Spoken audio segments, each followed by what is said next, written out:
ವಿದ್ಯಾರ್ಥಿಗಳೇ, ಇಂದು ನಾವು 10ನೇ ತರಗತಿಯ ಭೂಗೋಳಶಾಸ್ತ್ರವನ್ನು ಅದರಲ್ಲಿ ಭಾರತದ ಋತುಗಳು ಎಂಬುದನ್ನು ಅಧ್ಯಯನ ಮಾಡೋಣ.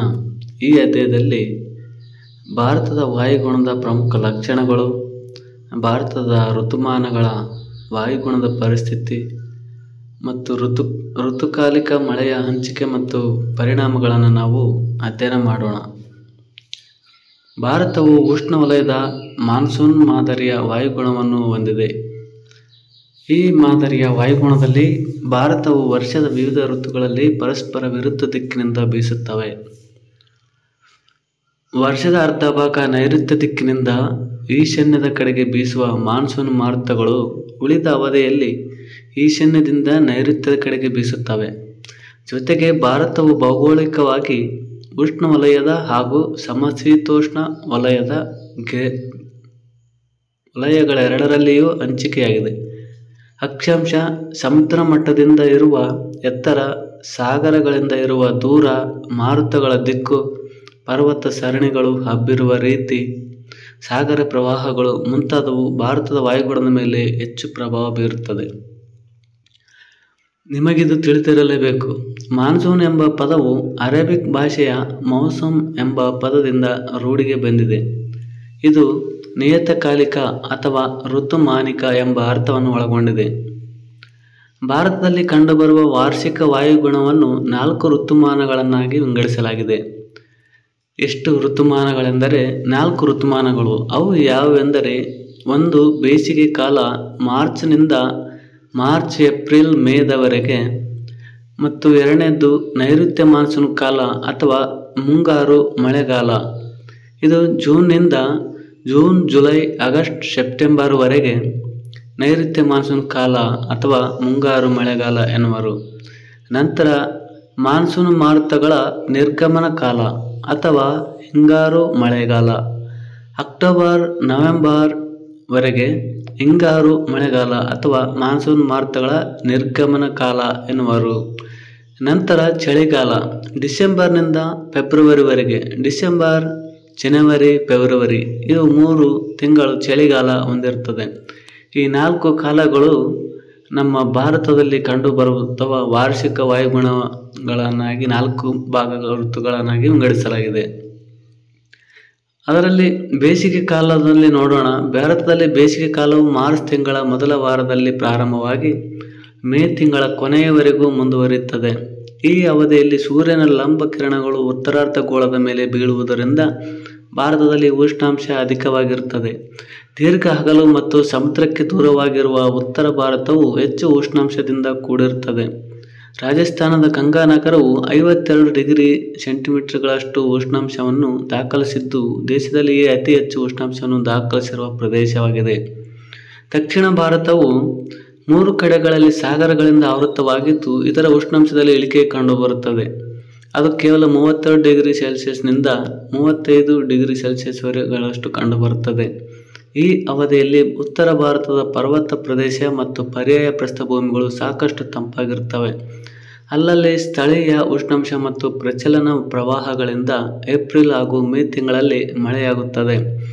ಈ ಮಳೆಯನ್ನು ಪಶ್ಚಿಮ ಬಂಗಾಳದಲ್ಲಿ ಕಾಲಬೈಸಾಖಿ, ಉತ್ತರ ಪ್ರದೇಶದಲ್ಲಿ ಆಂಡೀಸ್, ಕರ್ನಾಟಕದಲ್ಲಿ ಕಾಫಿ ತುಂತುರು ಹಾಗೂ ಕೇರಳದಲ್ಲಿ ಮಾವಿನ ಕೊಯ್ಲು ಎಂದು ಕರೆಯುತ್ತಾರೆ.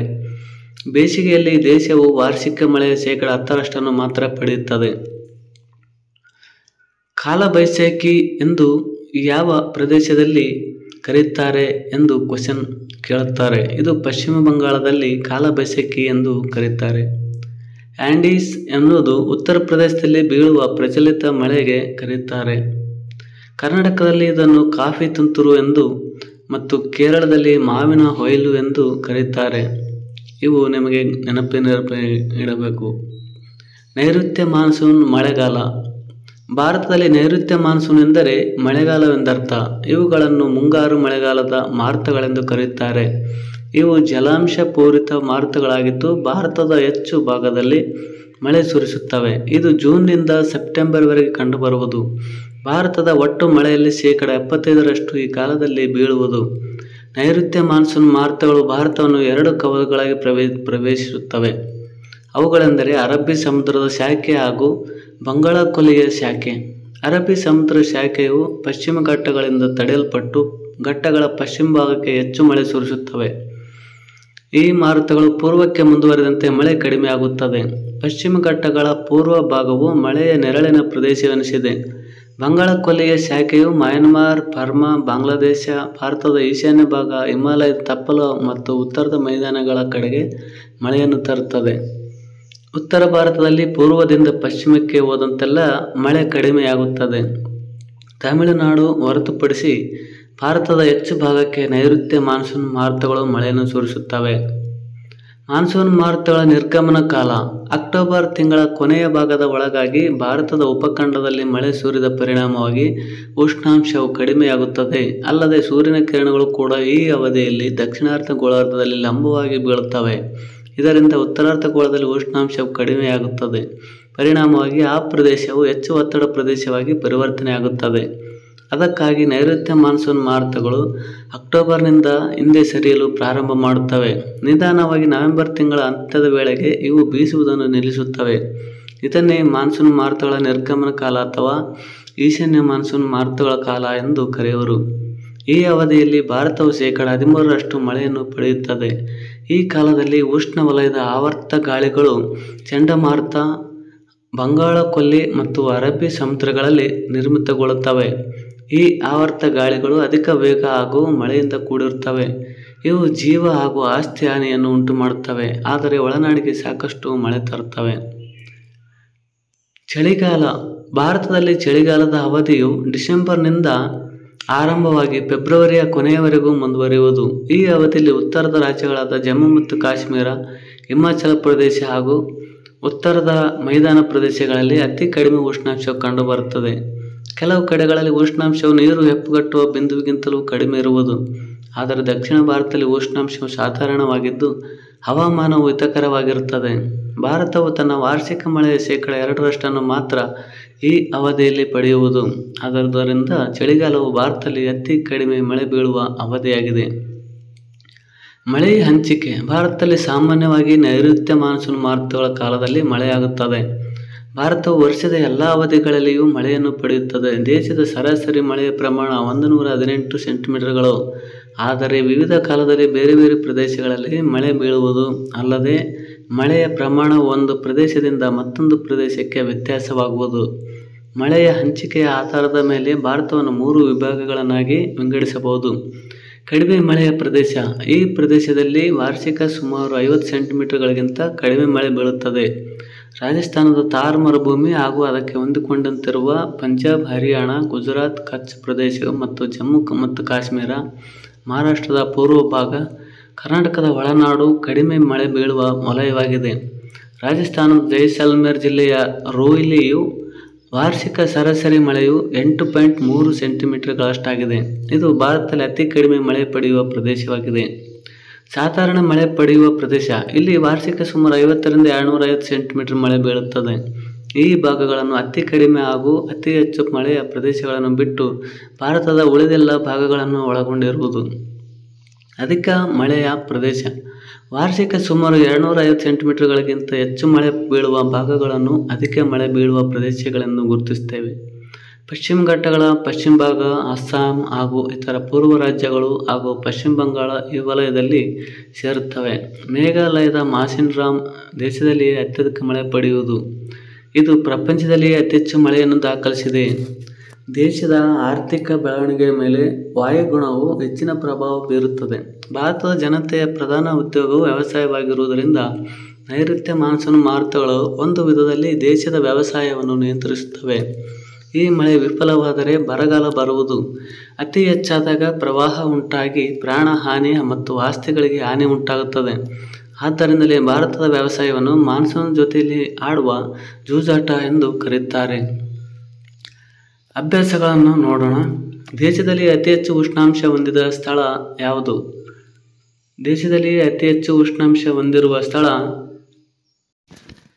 ಜೈಸಲ್ಮೇರ್.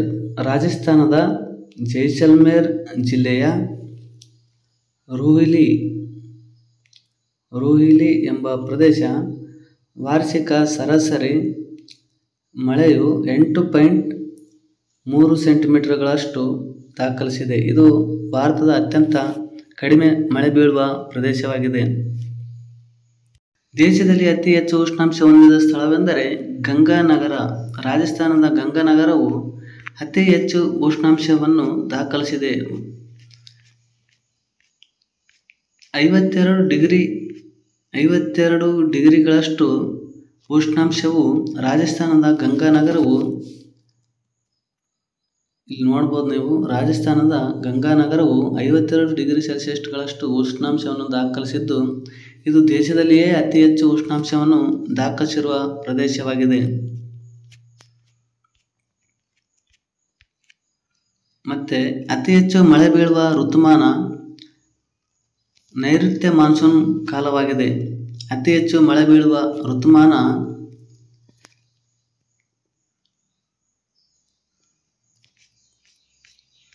ನೈಋತ್ಯ ಮಾನ್ಸೂನ್ ಕಾಲವಾಗಿದೆ. ಶೇಕಡ 75ರಷ್ಟು ಮಳೆ ಈ ನೈಋತ್ಯ ಮಾನ್ಸೂನ್ ಮಳೆಗಾಲದಲ್ಲಿ ನಾವು ಕಾಣಬಹುದು.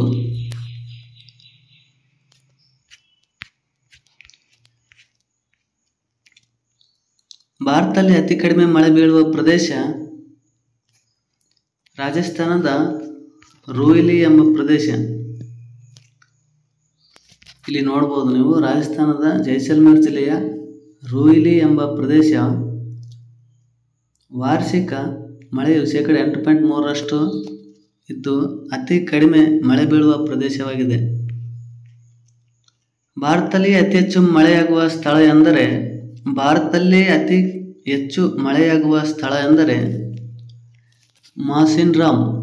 ಇದು ಪಶ್ಚಿಮ ಬಂಗಾಳ ವಲಯದಲ್ಲಿ ಬರುತ್ತದೆ. ಮೇಘಾಲಯದ ಮಾಸಿನ್ರಾಮ್ ಎಂಬ ಪ್ರದೇಶದಲ್ಲಿ ಅತ್ಯಧಿಕ ಮಳೆಯಾಗುತ್ತದೆ.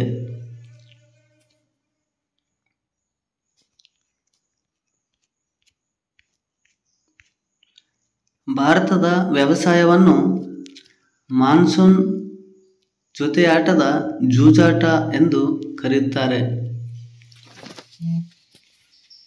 ಇಲ್ಲಿ ನೋಡ್ಬೋದು ನೀವು, ಮಾನ್ಸೂನ್ ಮಾನ್ಸೂನ್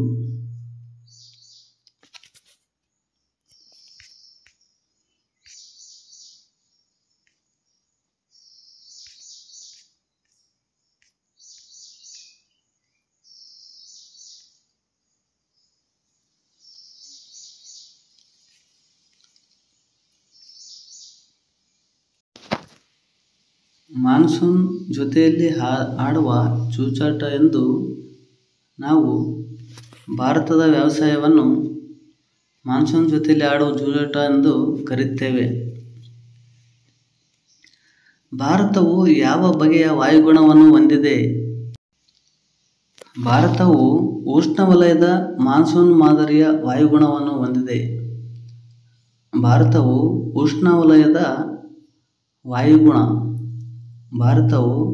ಉಷ್ಣವಲಯದ ಮಾನ್ಸೂನ್ ಮಾದರಿಯ ವಾಯುಗುಣವನ್ನು ಹೊಂದಿದೆ.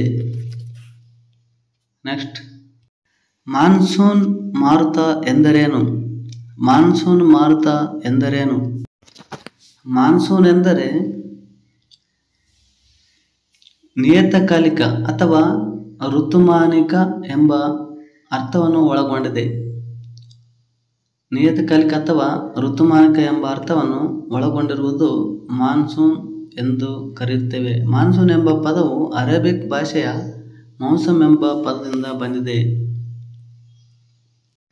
ಯಾವ ಋತುವನ್ನು ಸಾಮಾನ್ಯವಾಗಿ ಮಳೆಗಾಲವೆಂದು ಕರೆಯುವರು? ನೈಋತ್ಯ ಮಾನ್ಸೂನ್ ಮಾರುತವನ್ನು ಸಾಮಾನ್ಯವಾಗಿ ಮಳೆಗಾಲವೆಂದು ನಾವು ಕರೆಯುತ್ತೇವೆ. ಭಾರತದ ವಾಯುಗುಣದ ಮೇಲೆ ಪ್ರಭಾವ ಬೀರುವ ಅಂಶಗಳ್ಯಾವ್ಯಾವು?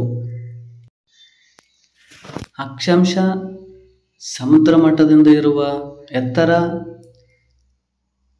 ಸಾಗರಗಳಿಂದಿರುವ ದೂರ, ಮಾರುತಗಳ ದಿಕ್ಕು ಮತ್ತು ಪರ್ವತಗಳ ಸರಣಿಗಳು ಹಬ್ಬಿರುವ ರೀತಿ, ಸಾಗರ ಪ್ರವಾಹಗಳು ಮುಂತಾದವು ಭಾರತದ ವಾಯುಗುಣದ ಮೇಲೆ ಅತಿ ಹೆಚ್ಚು ಪ್ರಭಾವ ಬೀರುತ್ತವೆ.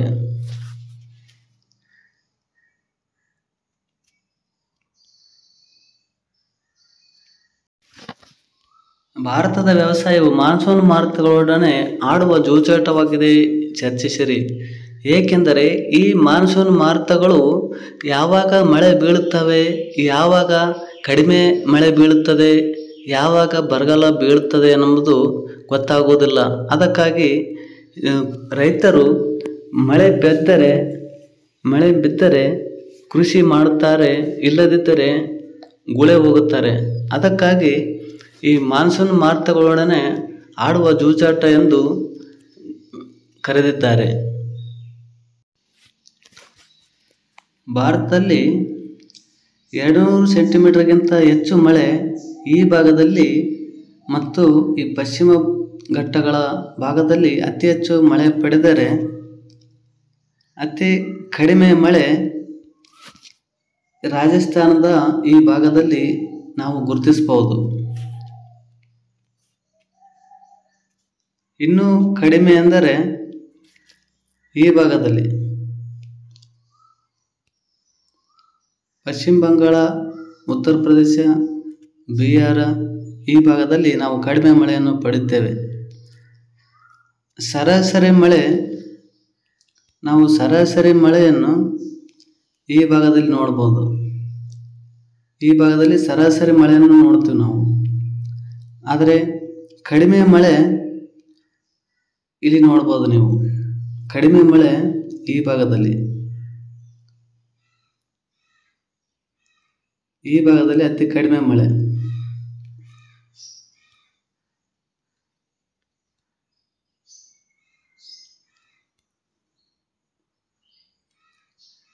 ಈ ಭಾಗದಲ್ಲಿ ಅತಿ ಕಡಿಮೆ ಮಳೆ ನಾವು ಕಾಣಿಸ್ತೇವೆ. ಬೇರೆ ಕಡೆ ಈಗ ನೀವು ಚಾರ್ಟ್ ನೋಡ್ಬೋದು. 200 ಸೆಂಟಿಮೀಟರ್ಗಿಂತ ಹೆಚ್ಚು, 100ರಿಂದ 200 ಸೆಂಟಿಮೀಟರ್ ಒಳಗೆ, 200 ಸೆಂಟಿಮೀಟರ್ಗಿಂತ ಹೆಚ್ಚು ಈ ಪ್ರದೇಶದಲ್ಲಿ ಮತ್ತು ಈ ಪ್ರದೇಶದಲ್ಲಿ, ಮತ್ತು 100ರಿಂದ 200 ಸೆಂಟಿಮೀಟರ್ಗಳಷ್ಟು ಈ ಪ್ರದೇಶದಲ್ಲಿ ಮತ್ತು ಈ ಭಾಗದಲ್ಲಿ ಬಿದ್ದರೆ, ಮತ್ತು 100 ಸೆಂಟಿಮೀಟರ್ಗಿಂತ ಕಡಿಮೆ ಈ ಭಾಗದಲ್ಲಿ ಬೀಳುತ್ತದೆ. 40 ಸೆಂಟಿಮೀಟರ್ಗಿಂತ ಕಡಿಮೆ ಅಂದರೆ ಈ ಭಾಗದಲ್ಲಿ, ರಾಜಸ್ಥಾನದ ಭಾಗದಲ್ಲಿ ನಾವು ಮಳೆ ಕಡಿಮೆಯನ್ನು ಕಾಣಬಹುದು. ಈವರೆಗೆ ವಿಡಿಯೋ ನೋಡಿದ್ದಕ್ಕಾಗಿ ಎಲ್ಲರಿಗೂ ಧನ್ಯವಾದಗಳು. ಮತ್ತು ಯಾರು ನಮ್ಮ ಚಾನಲ್ಗೆ ಸಬ್ಸ್ಕ್ರೈಬ್ ಆಗಿಲ್ಲ ಅವರು ಸಬ್ಸ್ಕ್ರೈಬ್ ಮಾಡಿಕೊಂಡು ಬೆಲ್ ಬಟನನ್ನು ಪ್ರೆಸ್ ಮಾಡಿ ನೋಟಿಫಿಕೇಷನನ್ನು ಪಡಿಬೇಕೆಂದು ತಮ್ಮಲ್ಲಿ ಕೇಳುತ್ತೇವೆ.